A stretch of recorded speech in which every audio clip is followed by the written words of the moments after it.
मजनू के प्रेम कहानी, लैला मजनू के प्रेम कहानी जुन्ना हो गे नारे। तोर मोर प्रेम कहानी हाईलाइट हो गे नारे। तोर मोर प्रेम कहानी हाईलाइट हो गे नारे।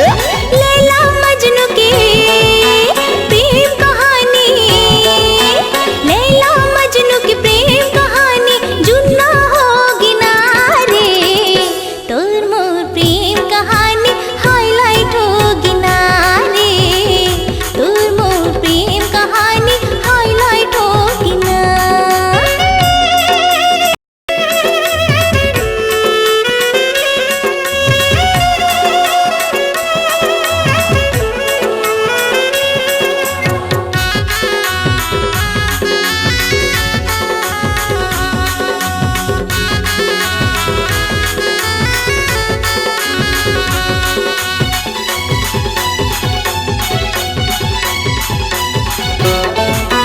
प्रेम करे हन प्यार करे हन हमन बड़े दिल वाला, वो हमन बड़े दिल वाला।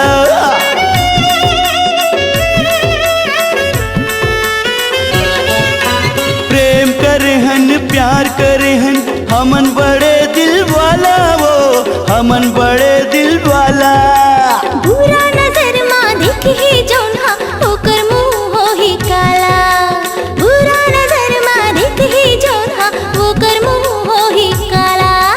दिखा था बस वंडरफुल मोर संग झुलुआ झुल। पिलु पिलु बोल बोल माया के ही माया मोर। लैला मजनू के प्रेम कहानी, लैला मजनू के प्रेम कहानी जुन्ना हो गे नारे।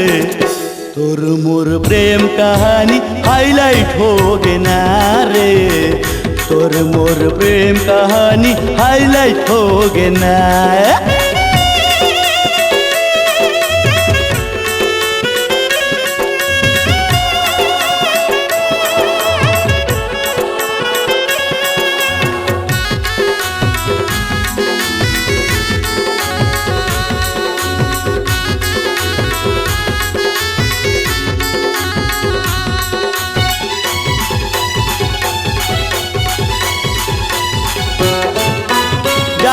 रमला लास रमला नहीं मानन हम दूनो रे, नहीं मानन हम दूनो।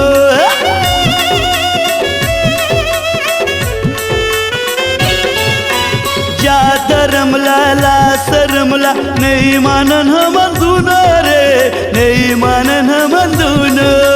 बुहा जाही से तुम गंगा जमुना मिले जब जब दोनों।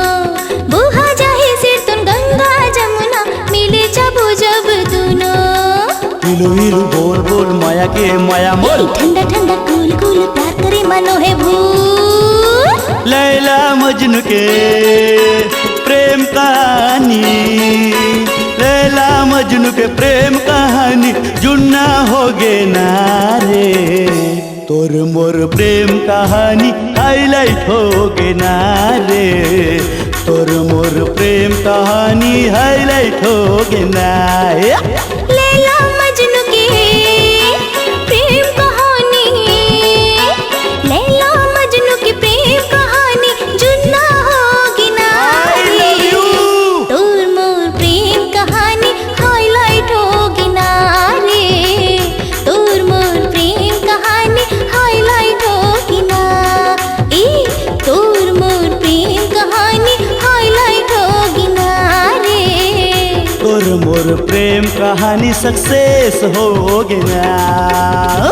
लकी सुंदरानी की बेहतरीन पेशकश नीलकमल वैष्णव की जादू भरी आवाज में जोड़ीदार। चाप है दतैया रे दैया, चाप है दतैया, चाप है दतैया रे दैया। सुंदरानी वीडियो वर्ल्ड की प्रस्तुति जोड़ीदार।